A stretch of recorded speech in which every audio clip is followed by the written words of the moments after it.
Hello, Milwaukee Brewers fans. Welcome to the Milwaukee Journal-Sentinel's Brewers Show, just a bit inside. I'm Margaret Naczek with USA Today Network Wisconsin. Miller Park may be empty now, but soon these seats will be flooded with Milwaukee Brewers fans ready for the start of baseball. Joining them will be Nicole Sadevi, who grew up a Milwaukee sports fan in Muskego, Wisconsin, and now has a new role with the Brewers as in-game host. But of course, we know how hard it is to repeat, and the Brewers finished the regular season with an impressive record last year, 96 wins to 67 losses. That's including that Chicago Cubs tiebreaker win. And of course, you've got the competitive NL Central Division. You've got the Chicago Cubs' continued success. You've got the St. Louis Cardinals. They recently acquired Diamondback slugger Paul Goldschmidt. The Pittsburgh Pirates, they have a strong pitching rotations. And the Cincinnati Reds, they made a lot of changes this offseason. New manager, new hitting coach, and new pitching coach, who also happens to be Milwaukee Brewers' former pitching coach, Derek Johnson. So with that, what do you think is the reason not to believe in the 2019 Brewers? Or maybe what is the greatest challenge for the 2019 Brewers? And then on to this weekend, Friday, Saturday, Sunday, we've got the Chicago Cubs here at Miller Park. Now, the last time we saw the Chicago Cubs, it was a pretty exciting game, I would say, for Milwaukee Brewers fans. Now, the Brewers left with a 3-1 win, NL Central title, and of course went on through the postseason to that Game 7 in the NLCS. So it'll be interesting to see how these two teams match up on Friday. But we also know how well Chicago Cubs fans travel. They kind of make Miller Park Wrigley Field north. So what do you think will be the greatest challenge for the Milwaukee Brewers facing the Chicago Cubs this weekend? The Milwaukee Brewers return home to take on their longtime rival, the Chicago Cubs, in a 3-game weekend series. Here's what you can expect if you head to the ballpark this weekend. Bernie Brewer's original home is here at the Lakefront Brewery. Bernie Brewer first got his chalet in 1973 at County Stadium. Now, his home looks a little bit different at Miller Park. Hey Milwaukee Brewers fans, Margaret Naczek here with USA Today Network Wisconsin. I'm here outside Miller Park for the annual Arctic Tailgate events. Now the parking lots opened at noon and events kick off at 3 p.m. I'm going to head inside to get warm and see what this is all about. Good evening, Facebook Live fans. I'm Margaret Naczek with USA Today Network Wisconsin. I'm joined tonight with fellow sports reporter Ricardo Arguello. We're going to be talking a little bit about this first Division I semifinal matchup tonight.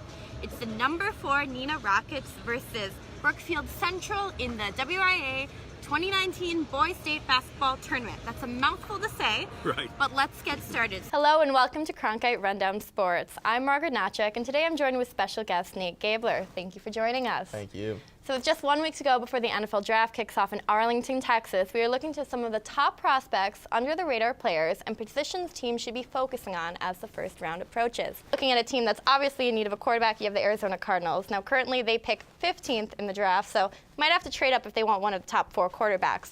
But the Cardinals are normally shy away from picking quarterbacks in the first round. The last time they did that was in 2006 with Matt Leinart. So, first of all, do you think that the Arizona Cardinals should look to get one of these top quarterbacks, or should they focus on different position players? Arizona Coyotes right winger Richard Panik was arrested last week at a Scottsdale nightclub. The 27-year-old hockey player from the Czech Republic has been with the Coyotes since the beginning of January, after he was traded from the Chicago Blackhawks. The Arizona Republic reported that the police arrested Panik after he refused to leave the entrance of Bevy.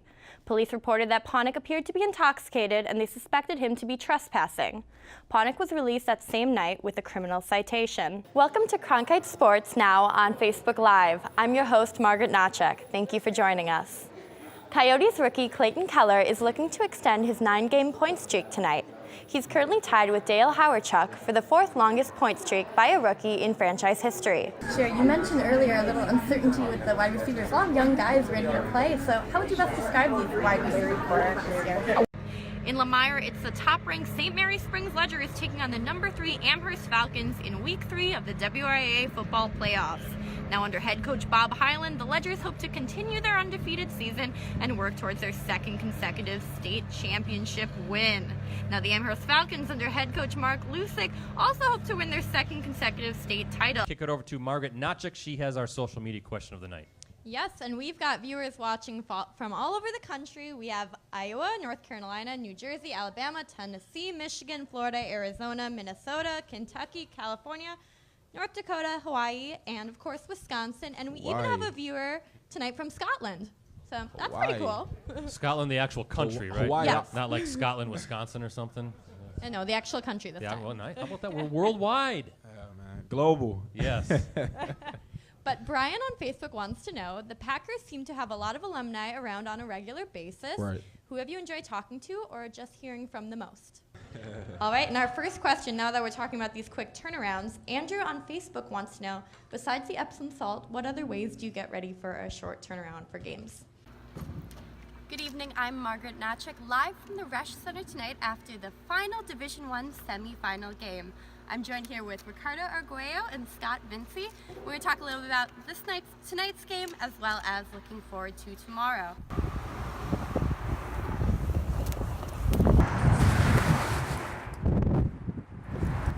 As the Brewers take on the Chicago Cubs in a 3-game series here at Miller Park, Brewers fans will see just how many times Bernie Brewer takes a trip down his dugout slide. At Miller Park, I'm Margaret Naczek. The pop of cowhide, the smell of leather, the comfort of sliding a hand into a perfectly fitted glove. The baseball glove is what many call an extension of a player's hand, and Milwaukee Brewers are using modern technology to customize their gloves for the perfect fit. Me, as the infielder, my glove was, man, it was like a pot of gold. It was very meaningful. So to make a great glove and something that was like a great piece of equipment, I think is the number one thing you should focus on. Sizing and comfort are the most important qualities players look for in finding the perfect glove. Since I play the outfield, it's got to be, bigger, just because catching fly balls and comfort, how it feels in my hand, and if it breaks in quickly, which Wilson usually tends to do. Yeah, mostly feeling comfortable with it. And while technical customization of gloves has been around for quite some time, Brewers manager Craig Counsell says that personalization of gloves, such as inscriptions, is a relatively new trend. That probably started in my generation a little bit, and that was always a big perk to get your name on your glove. I was an undrafted free agent, so for me to finally get to a point where I get my name on my glove was kind of like a milestone for me. Players have options to adjust colors on the glove and laces, insert logos, and add inscriptions to their gloves. Some players, such as Jacob Barnes and Orlando Arcia, have added names of their family members onto their gloves. In the past, Arcia has put his mother's name, Lily Beth, on his glove as a sign of their strong relationship. She means a lot to me, and when I have her name on my glove, it just feels like she's with me on the field. Outfielder Brett Phillips chose to display his favorite Bible verse as a sign of his Christian faith. It's just something I've always lived by, whether, things are going not so good or, just I'm in a dark place. It's something that's always helped me. Whether it's the comfort of a name or the comfort of the perfect fit, the right glove can make all the difference when a player steps onto the field. In Phoenix, I'm Margaret Naczek, Cronkite Sports. Now we will take a look at how the Milwaukee Brewers staff is preparing for opening day on Thursday against the St. Louis Cardinals.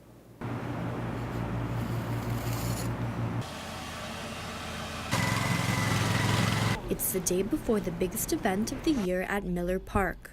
The players are returning to Milwaukee from their exhibition games in Montreal. Food and beverage vendors are prepping for the hordes of people eager for bratwurst, Cracker Jacks, and beer. And Director of Grounds Michael Betcher is leading his team with the finishing touches on the baseball field. It's the calm before the storm, and the biggest priority is the quality of the field.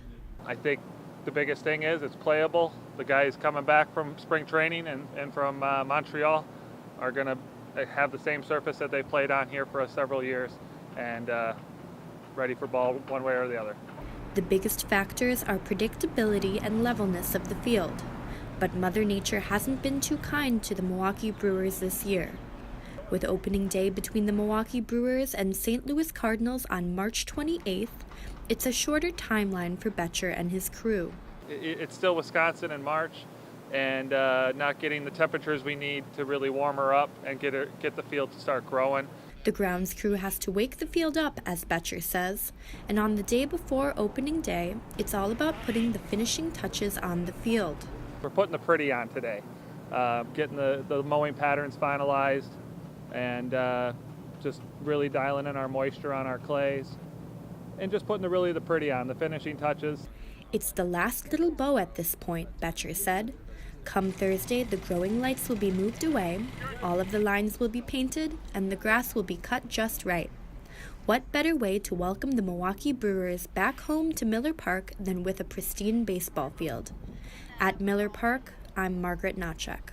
I think then is the importance as well for these kids to have role models too of people that look like them, maybe people who grew up in the same communities that they did. Oh yeah, that definitely means everything to these kids, because you can't just look like, oh, this guy is from a rich area, he always had equipment, but I'm poor. So when they go to these academies, like a lot of players volunteer and they go like do clinics, stuff like that. So yeah, these kids look up to those guys, like, oh, he grew up down the street from me, like, oh, that's kind of cool, so that means I can make it too. Like, it's kind of a cool concept, but I don't care what occupation you're in, like, kids always look up to somebody they relate to. So, I'm glad to hear that growth is increasing year by year, so gotta keep it going. Did you have a specific role model that you looked up to as well? I grew up in the Bay Area, so I was around time when Bonds was going crazy with all the home runs. So I was a big Barry Bonds fan and Tony Gwynn. Like just hitters like that, they were just like almost like larger than life. Because you're a kid watching on TV and you're just like, wow, this game looks so easy to him. And then you start playing and it's just like, oh man, then like playing in the big leagues now, I'm like, makes you respect them even more. Like, man, this game is so hard. But for them, like they just worked so hard and they were able to perform at such a high level. Just makes you tip your cap. Sure, and then finally, this week I actually went to one of the inner city Little League programs, and they talked a lot about looking up to different Milwaukee Brewers players. So if you had to look at those 5, 6, 7-year-old boys and girls who are learning the sport, what would you tell them as far as to keep going? Never be discouraged and keep working hard. It's okay to fail. If you strike out or you miss a ball, like, don't be discouraged. Like, it happens to the best of us. So just keep working hard and follow your dreams.